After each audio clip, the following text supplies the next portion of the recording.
Bonjour à tous et bienvenue pour cette nouvelle vidéo de la newsletter cette semaine. Ce sera la sidra de Vaïeler que nous allons aborder évidemment, mais aussi Yom Kippour qui se rapproche dans quelques jours. Mardi soir prochain, ce sera l'entrée de Yom Kippour. Nous allons aborder la sidra de Vaïeler dans laquelle il y a, il y a un passage tout à fait célèbre dans lequel Dieu promet qu'il va cacher son existence. C'est-à-dire qu'on imagine à l'époque de la sortie d'Égypte, c'est difficile d'imaginer l'existence, un monde en dehors de l'existence de Dieu, puisqu'on vient de vivre la sortie d'Égypte, on a traversé, on a vécu les 10 plaies, on a traversé la mer, on a vécu des miracles quotidiens. Les Béné Israël entrent en terre d'Israël, il y a différentes conquêtes, la présence divine est permanente, elle est quotidienne, les signes sont quasiment partout.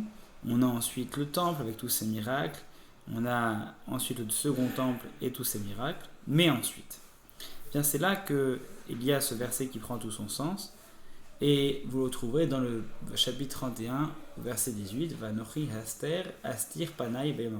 Ce jour-là, le jour où vous abandonnerez les préceptes, mes préceptes, Dieu dit, eh bien, moi, ce jour-là, je cacherai, je voilerai ma face. Et pour reprendre une image asiatique que vous connaissez bien, des trois singes ces trois singes qui sont à l'origine un proverbe qui dit tout simplement, qui en fait finalement était très juif, qui est, si tu veux te préserver du mal, il faut se comporter comme ces trois singes. Ne vois pas le mal, n'écoute pas le mal, ne dis pas le mal. Et donc c'est le sens de ces trois singes-là. En réalité, ce que Dieu dit à ce moment-là, Ve'ani haster astir et panai, que moi je voilerai mon visage, c'est peut-être cette idée-là aussi. Vous prierez et moi je n'entendrai pas. Vous souffrirez et moi je ne verrai pas. Et vous m'appellerez et je ne répondrai pas. Cette manière d'agir, en fait, qui paraît être a priori très cruelle, dans ce verset, il semblerait que celles-ci répondent à un principe d'équilibre qui existe dans toute la Torah, qui est Dieu se comporte envers les hommes de la manière dont eux se comportent eux-mêmes. Et donc, ce que dit le verset, c'est lorsque vous serez comportés comme ça et que vous en serez arrivé à un point où vous n'arriverez même plus à prendre conscience ni à regretter, alors dans ce cas-là, il y aura un temps où moi aussi, je me comporterai comme ça.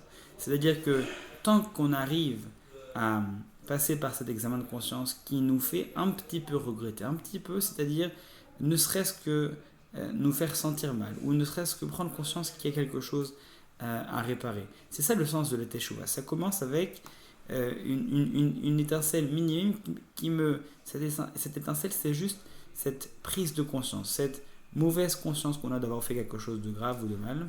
Mais dès l'instant que celle-ci disparaît, eh bien, c'est beaucoup plus difficile. Lorsque celle-ci disparaît, que les regrets, que les remords n'existent plus, à ce moment-là, il n'y a plus de place pour la teshuva. Et c'est là que Dieu dit, et là je voilerai ma face. Qu'est-ce que ça veut dire? C'est-à-dire, je verrai tout cela, mais je ferai semblant de ne pas voir.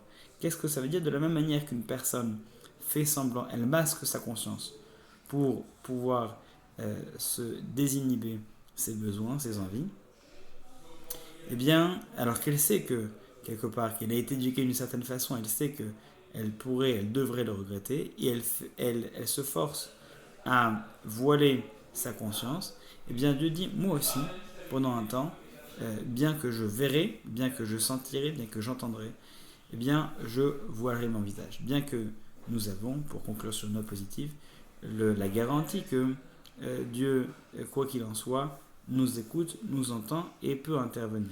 Et ça, c'est peut-être le message qu'il faut retenir de ce passage. C'est vrai que cela commence avec Vanochi Aster Astir, moi je voilerai mon visage. Et pourquoi je voilerai mon visage? C'est parce que Kipana Elohim Achim, parce qu'il se sera tourné vers d'autres dieux, donc il aura fait exprès de détourner son visage, donc ne pas regarder de ce côté-là. Mais ensuite, quel est le verset juste après? Juste après avoir dit ça, maintenant, écrivez ce passage, transmettez-le. Apprenez-le aux Béné Israël, apprenez-le à vos enfants, transmettez-le à vos petits-enfants. Faites en sorte que ce message survive pour que jamais ne puisse arriver une telle circonstance. C'est sûr que avec notre histoire, nous savons que ces circonstances se sont déjà produites. Mais à l'approche de Yom Kippour, c'est peut-être un message fondamental que de dire que pour pouvoir demander pardon, il faut d'abord avoir la capacité de se comprendre soi-même et d'être lucide, d'avoir les yeux ouverts, de voir ce qui se passe autour de nous, de voir ce qui se passe en nous afin de demander pardon. Tant que nous avons, même si nous n'arrivons pas à faire teshuva complètement, mais tant qu'il existe cette capacité à reconnaître un tort, alors tout n'est pas perdu. Il suffit de prendre ce chemin et de continuer à tirer ce fil que nous avons découvert.